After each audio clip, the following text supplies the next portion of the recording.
2 करोड़ रुपए रिश्वत मंगी गई सी और वो खिडारी भी नाल बैठा सी। तां पंजाब भवन दे विच इसे जगह दा वार-वार जिक्र हो रहा है। उसे चीज़ का जिक्र मुख्यमंत्री भगवंत मान जिसका कर रहे सी, यही इसे कमरे के अंदर सी चरणजीत सिंह चन्नी हुणी जिन्हां दा जिक्र वार-वार हो रहा।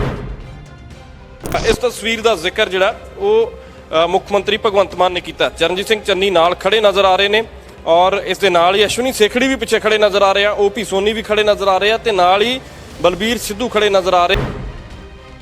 जद कहते जो असीं दिखाने हैं उस तो बाद इस तरीके नाल इशारा किया जाता तो कहते समझ गए तुसीं, कहते कि बिल्कुल समझ गए। साबका मुख्यमंत्री चरणजीत सिंह चन्नी के भतीजे जशन ने 2 करोड़ रुपए की रिश्वत मंगी सी खिडारी नूं नौकरी देने के लिए। इसका खुलासा अज मुख्यमंत्री भगवंत मान ने खुद किया है और जिस खिडारी जसिंदर सिंह तो 2 करोड़ रुपए रिश्वत मंगी गई सी और वो खिडारी भी नाल बैठा सी। तां पंजाब भवन दे विच इसे जगह का वार-वार जिक्र हो रहा है। मुख्यमंत्री भगवंत मान होना ने भी इस चीज़ का जिक्र किया है। तो इस कमरे ये जो रूम है VIP कोई आता तो इस रूम के अंदर ठहरता तो उस चीज़ का जिक्र मुख्यमंत्री भगवंत मान जिसका कर रहे सी, यही इसे कमरे के अंदर सी चरणजीत सिंह चन्नी हुणी जिन्हां दा जिक्र वार-वार हो रहा। और जदों खिडारी और उसके फादर आउंदे आ तां 1 नंबर कमरा पंजाब भवन का और इसे थां का जिक्र उन्होंने दे वल्लों किया गया। मुख्यमंत्री भगवंत मान ने कहा कि मैं बिना सबूतों की कोई गल नहीं करता। उन्होंने कई फोटोआं भी जिहड़ियां ने वो दिखाइयां और इस दे नाल ही एक तस्वीर जिहड़ी आ वो चरणजीत सिंह चन्नी हुणां दे नाल सी, खिडारी दी भी खिडारी दे पिता की तस्वीर सी जिहड़ी, वो तस्वीर भी असीं तुहानूं दिखा दिंदे आ। और उस दे नाल ही उन्होंने कहा कि बलबीर सिद्धू भी नाल खड़े नज़र आ रहे हैं, तो तस्वीर भी असीं एक बार जरूर तुहानूं दिखा दिंदे आ। इस तस्वीर का जिक्र जिहड़ा वो मुख्यमंत्री भगवंत मान ने किया। चरणजीत सिंह चन्नी नाल खड़े नज़र आ रहे हैं और इस दे नाल ही अश्विनी सेखड़ी भी पिछे खड़े नज़र आ रहे हैं, ओपी सोनी भी खड़े नज़र आ रहे हैं, तो नाल ही बलबीर सिद्धू खड़े नज़र आ रहे हैं और खिडारी दे पिता इत्थे खड़े नज़र आ रहे हैं और गलबात की जा रही सी। और लोकेशन बकायदा तौर पर तरीक भी लिखी है 9/11/2021 और सैक्टर 66 SS नगर मोहाली। इसका जिक्र किया गया मुख्यमंत्री भगवंत मान होना दे वल्लों और नाल ही खिडारी नूं बिठा के खिडारी ने सारियां गल्लां दसियां ने कि जदों 2 लाख रुपए लैके वो पहुंच जाते हैं फिर उन्होंने जलील किया जाता है। इसे थां दे उपर खड़े होकर उन्होंने दस्सिया जिक्र किया कि जदों साडी मुलाकात हुई तो एक कमरा जदों कोई VIP आउंदा जां मुख्यमंत्री आउंदा तो इस कमरे के अंदर रुक जाते हैं और उत्थे ही मुलाकात करने वास्ते जो कोई आउंदा और उत्थे इस पासे वेटिंग रूम और जे किसी ने आउंदा कोई बाहरों तो वेट कर सकता है इस थां ते। और उत्थे कहते असीं इत्थों उठ के जो बाहर आउने आ और उस तो बाद फिर जो मुलाकात करते हैं तो चरणजीत सिंह चन्नी कहते कि मेरे भतीजे नूं मिल लो और उस तो बाद फिर वो कहते कि जशन नूं मिल लो तुसीं। जशन उन्हां दा भतीजा सी जिसका जिक्र मुख्यमंत्री ने किया और जिसका जिक्र खिडारी जसिंदर हुणां ने भी किया। और इस दे नाल ही साफ तौर पर उन्होंने ये भी गल कही है कि जदों असीं चरणजीत चन्नी के भतीजे जशन दे नाल मिलते हैं, जशन कहता कि कोई गल नहीं तुसीं सानू मिल लियो। फिर उस तो बाद कहते कि इशारा किया जाता नौकरी तुहाडी पक्की, कागजात कहते जो असीं दिखाने हैं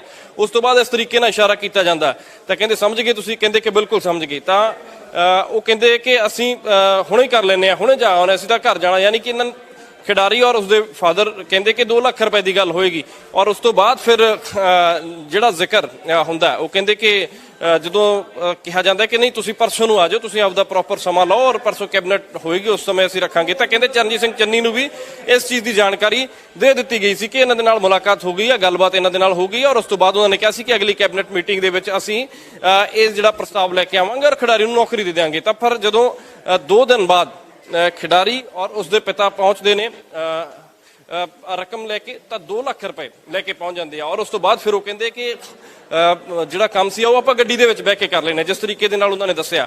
और फिर वो कहते कि नहीं गड्डी दे विच नहीं, इत्थे ही आपां गलबात करके इसे कमरे के अंदर बैठ के गलबात कर लेने। इसे कमरे का जिक्र उस खिडारी और उसके पिता ने किया। पंजाब भवन का उही कमरा उही जगह जिथे लोगों का जो कोई VIP होंदा तो इत्थे मूवमेंट हुंदी आ। और उस तो बाद फिर जिस तरीके दे नाल जिक्र किया गया है मुख्यमंत्री दे वल्लों भी उन्होंने साफ तौर पर कहा और उत्थे खिडारी ने भी इस चीज़ का जिक्र करदे होया ये गल आखी है कि जदों असीं पहुंच जाने पंजाब जदों असीं पहुंच जाने मुलाकात करने के लिए चरणजीत सिंह चन्नी के भतीजे जशन के नाल तां वो कहते कि लै भी आए तुसीं इंतजाम हो गया आपां गड्डी च बह के गलबात कर लैंदे। कहते नहीं इत्थे बह के आपां सारी गलबात कर लैंदे आ, कहते हिसाब किताब भी करना तो कहते हिसाब किताब मेरे कोल ही है। यानी कि 2 लाख रुपए कैश लैके खिडारी और उसके पिता पहुंच गए सी और फिर वो कहते कि फिर जलील किया जाता ਇਸ ਚੀਜ਼ ਦਾ ਵੀ ਜ਼ਿਕਰ ਕੀਤਾ ਜਾਂਦਾ। ਫਿਰ ਕਹਿੰਦੇ ਕਿ ਚਰਨਜੀਤ ਚੰਨੀ ਨੂੰ ਇਸ ਦੀ ਇਤਲਾਹ ਵੀ ਦੇ ਦਿੱਤੀ ਜਾਂਦੀ ਹੈ, ਇਸ ਦੀ ਜਾਣਕਾਰੀ ਵੀ ਦੇ ਦਿੱਤੀ ਜਾਂਦੀ ਹੈ ਕਿ 2 ਲੱਖ ਰੁਪਏ ਲੈ ਕੇ ਇਹ ਤਾਂ ਪਹੁੰਚੇ ਆ। ਫਿਰ ਉਸ ਤੋਂ ਬਾਅਦ ਸਾਫ਼ ਤੌਰ ਤੇ ਜਿਸ ਤਰੀਕੇ ਦੇ ਨਾਲ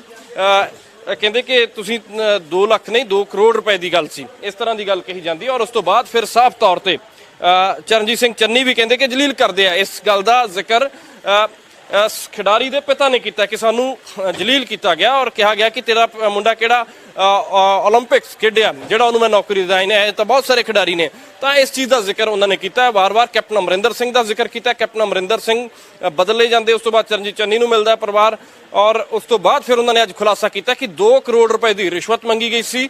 ਔਰ ਨਾਲ ਹੀ ਮੁੱਖ ਮੰਤਰੀ ਭਗਵੰਤ ਮਾਨ ਨੇ ਵੱਡੀ ਗੱਲ ਕਹੀ ਹੈ ਕਿ ਇਸ ਖਿਡਾਰੀ ਨੂੰ ਕਿਹਾ ਕਿ ਸਾਰੀ ਜਿਹੜੀ ਯੋਗਤਾ ਇਸ ਦੀ ਪੂਰੀ ਹੈ ਔਰ ਇਸ ਦੇ ਨੰਬਰ ਵੀ ਚੰਗੇ ਨੇ, ਇਸ ਕਰਕੇ ਸਪੋਰਟਸ ਕੋਟੇ ਚੋਂ ਇਸ ਖਿਡਾਰੀ ਨੂੰ ਨੌਕਰੀ ਦੇਣ ਦਾ ਪ੍ਰੋਸੀਜਰ ਜਿਹੜਾ ਉਹ ਸ਼ੁਰੂ ਕੀਤਾ ਜਾਏਗਾ। ਮੁੱਖ ਮੰਤਰੀ ਭਗਵੰਤ ਮਾਨ ਉਹਨਾਂ ਦੇ ਵੱਲੋਂ ਨੌਕਰੀ ਵੀ ਇਸ ਖਿਡਾਰੀ ਨੂੰ ਦਿੱਤੀ ਜਾਏਗੀ ਤੇ ਨਾਲ ਹੀ ਉਹਨਾਂ ਨੇ ਕਿਹਾ ਹੈ ਕਿ ਆਉਣ ਵਾਲੇ ਦਿਨਾਂ ਦੇ ਵਿੱਚ ਚੰਨੀ ਹੋਣਾ ਤੇ ਵੀ ਐਕਸ਼ਨ ਹੁੰਦਾ ਹੋਇਆ ਨਜ਼ਰ ਆਏਗਾ। ਹਾਲਾਂਕਿ ਜਦੋਂ ਐਲੀਗੇਸ਼ਨ ਲੱਗੇ ਸੀਗੇ ਉਦੋਂ ਚਰਨਜੀਤ ਚੰਨੀ ਗੁਰਦੁਆਰਾ ਸਾਹਿਬ ਪਹੁੰਚ ਗਏ ਸੀ, ਤਾਂ ਨਾਲ ਹੀ ਭਗਵੰਤ ਮਾਨ ਉਹਨਾਂ ਨੇ ਇਹ ਗੱਲ ਕਹੀ ਹੈ ਕਿ ਜਿਸ ਤਰੀਕੇ ਦੇ ਨਾਲ ਉਹਨਾਂ ਨੇ ਕਤਲਗੜ੍ਹ ਸਾਹਿਬ ਜਾ ਕੇ ਜਦੋਂ ਮਾਫੀ ਮੰਗੀ ਤਾਂ ਹੁਣ ਵੀ ਉੱਥੇ ਜਾ ਕੇ ਮਾਫੀ ਮੰਗਣ ਕਿ ਭਾਈ ਉਹਨਾਂ ਨੇ ਗਲਤ ਕੀਤਾ ਸੀ। ਫੋਟੋਆਂ ਸਮੇਤ ਖੁਲਾਸਾ ਮੁੱਖ ਮੰਤਰੀ ਭਗਵੰਤ ਮਾਨ ਉਹਨਾਂ ਦੇ ਵੱਲੋਂ ਕੀਤਾ ਗਿਆ।